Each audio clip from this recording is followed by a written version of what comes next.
The third edition of the Republic Summit will be held in the national capital this month on April 25th and 26th. The biggest names, the biggest newsmakers, the biggest agents of change and transformation in India will be at the Republic Summit once again this year. So stand by for what will be by far India's biggest news event by miles.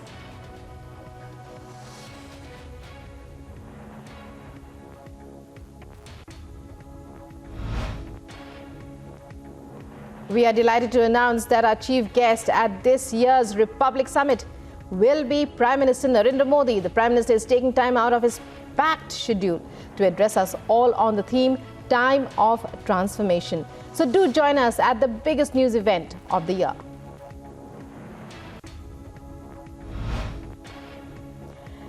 Moving on to other news stories, the NIA team, including a Deputy Inspector General and Superintendent of Police rank officers, visited Poonch on Friday to probe the terror attack that took place on Thursday.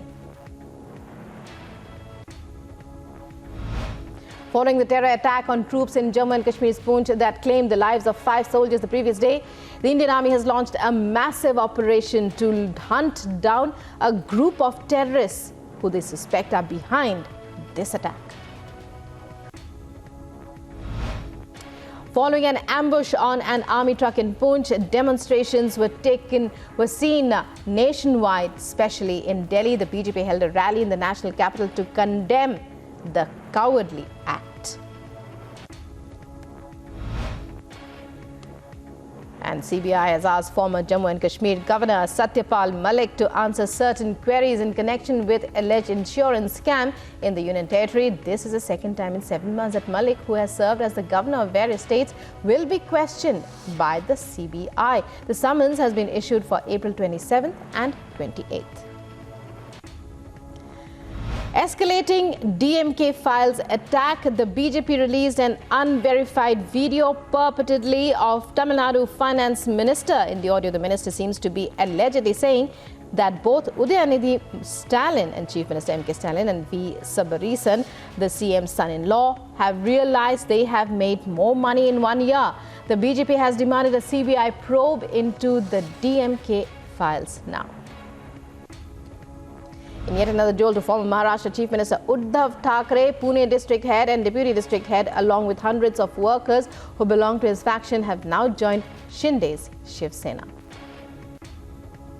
As the NCP one-day convention convened on Friday, senior leader Ajit Pawar skipped the event. Reports also stated that Ajit Pawar's name was missing from the invitee list. This comes at a time when there are lots of speculations that he and a group of MLAs are to join the rival BJP. However, Pawar has denied all the rumors, stating that he will work for his party as throughout his life.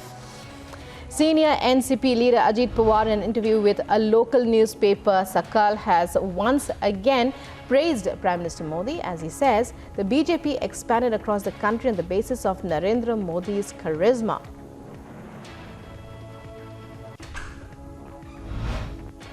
There's a major churn in Maharashtra politics as Ajit Pawar's name is missing from the party's star campaigners list for the Karnataka Assembly elections too. Meanwhile, on Friday, NCP leader Ajit Pawar also skipped a convention of the party's Mumbai unit, raising eyebrows in political circles as speculation is rife about his next political move. Home Minister Amit Shah held a meeting on Friday evening with Karnataka Chief Minister Basavaraj Bommai and other BJP leaders to discuss the strategies for the upcoming Karnataka Assembly elections.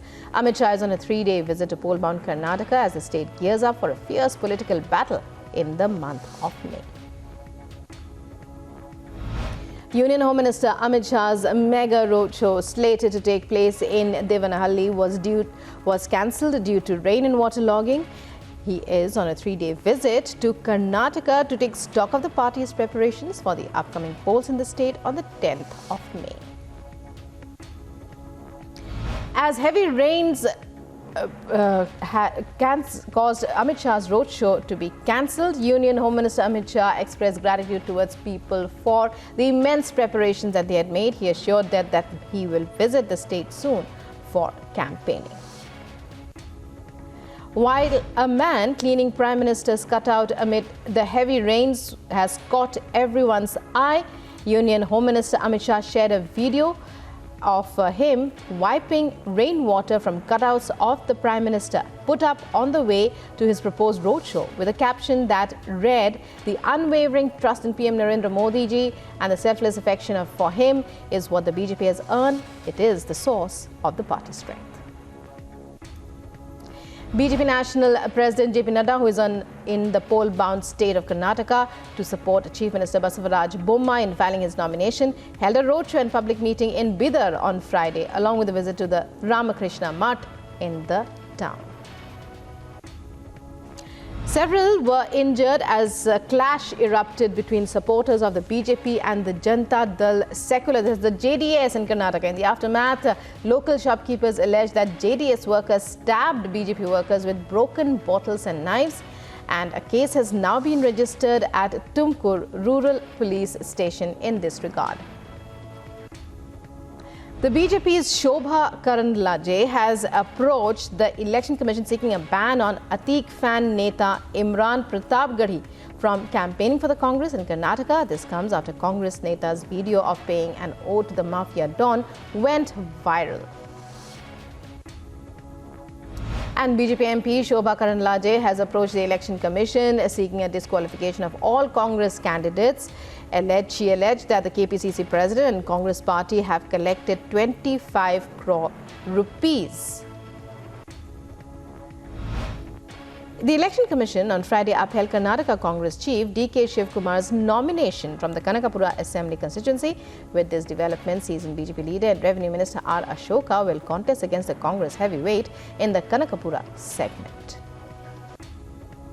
Amid incessant rains in Jammu-Kishtwar Road has been blocked due to shooting stones. As a precautionary measure, all travellers are advised to delay their travel plans from that specific road.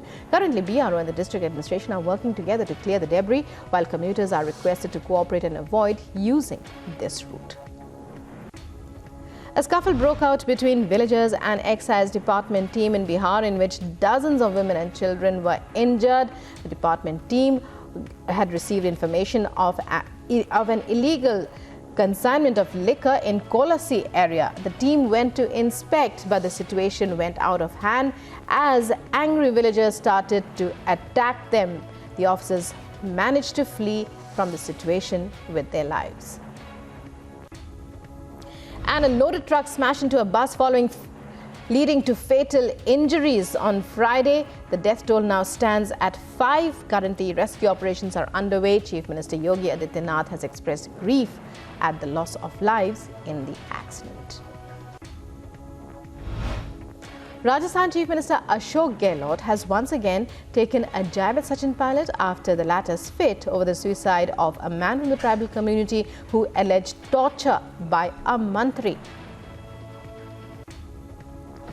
देखिए, मैं तो महंगाई रात की बात करता हूँ हर एक से। एक ही देह है, जो कांग्रेस के कार्यकर्ता है, नेता हैं, सबको जो है अगली सरकार कैसे बने, उसमें अपना योगदान कैसे दे सकते हैं, और कोई ऐसा काम नहीं करे जिससे कि पार्टी डैमेज हो।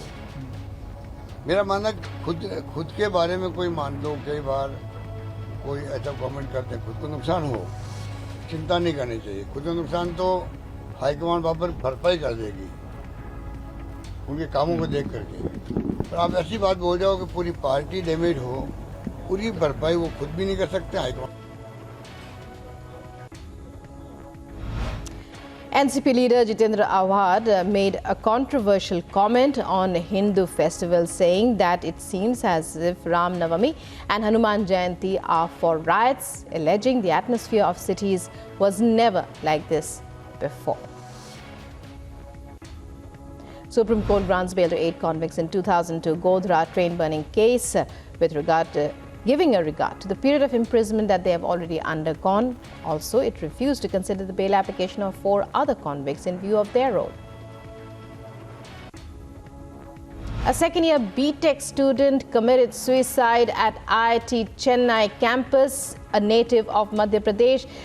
This marks the 4th suicide at the Chennai IIT campus this year.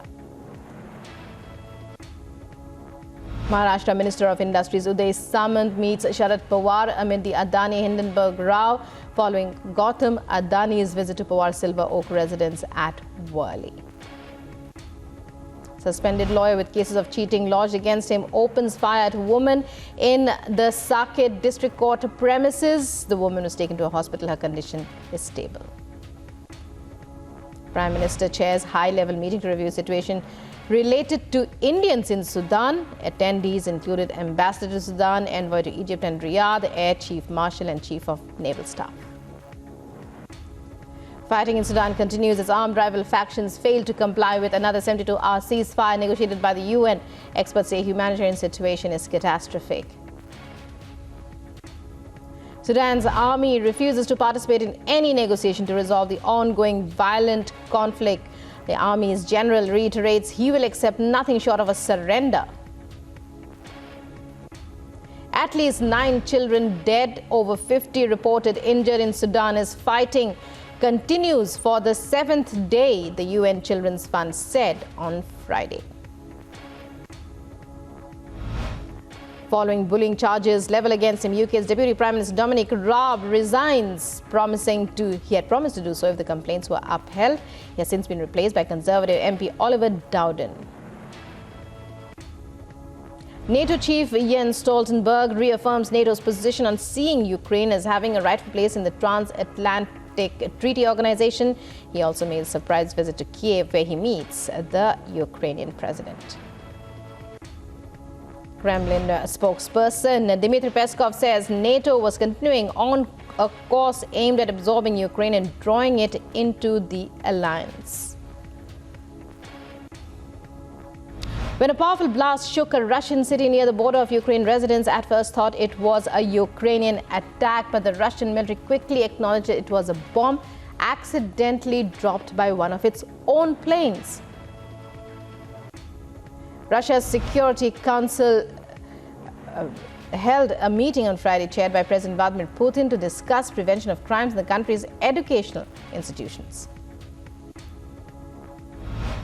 Chinese Foreign Minister Qin Gang says accusation of China challenging the international rule and unilaterally changing the status quo in Taiwan Strait is absurd and dangerous, says it is not mainland China, but Taiwan's pro-independence forces and the external supporters who are disrupting peace and stability of the region. Japan's Fumio Kishida donates religious offerings to Tokyo Shrine that China and Korea consider a symbol of Japan's wartime militarism.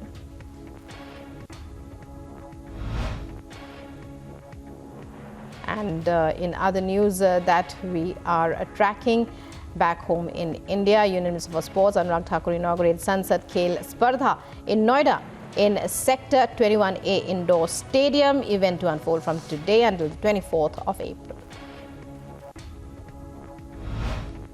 Kolkata's NITISH Rana says he takes responsibility for the defeat against Delhi in the IPL, the third consecutive defeat for KKR in this year's season. While chasing a low total of 128 on home turf, Delhi struggled to chase the score till the very last over, are hardly able to catch on to secure their first victory of the season against Kolkata. Mikel Arteta believes his players are looking for revenge after squandering 2-goal leads and drawing 2-2 in their last 2 matches. Results that have seen Manchester City close the gap to the Premier League leaders to 4 points with a game in hand. 4-time Olympic gold medalist FARAH jokingly answered he would prefer his favourite football club Arsenal to win the Premier League title this season rather than winning his last London Marathon on Sunday. 6-time champion Sevilla eliminate Manchester United from the Europa League on Thursday after a 3-0 victory in the second leg of their quarter-final. United had beaten Barcelona and Real Betis earlier in Europe's second-tier competition but could not keep up with Sevilla. Egypt are on the brink of an African Cup of Nations qualification after the 2 victories over Malawi last month. The 53-year-old captain said that SNTV that there is motivation in the camp to help star forward Mohamed Salah win his first and Egypt's 8th AFCON title in 2025. Juventus had a 15-point penalty suspended on Thursday, lifting the storied Italian team up to third in Serie A and right in the mix for a spot in next season's Champions League. Midfielder Rodri is adamant that Manchester City can go to Real Madrid and win as the two teams prepare to meet in the Champions League semi-finals. Paris Saint-Germain coach Christophe Galtier insists he is building the team for the next season despite a disappointing maiden campaign in charge and recent allegations of racist remarks. Well, those are the top 50 stories at this hour. Thanks for watching. Have a great day. India faces a decade of transformation ahead.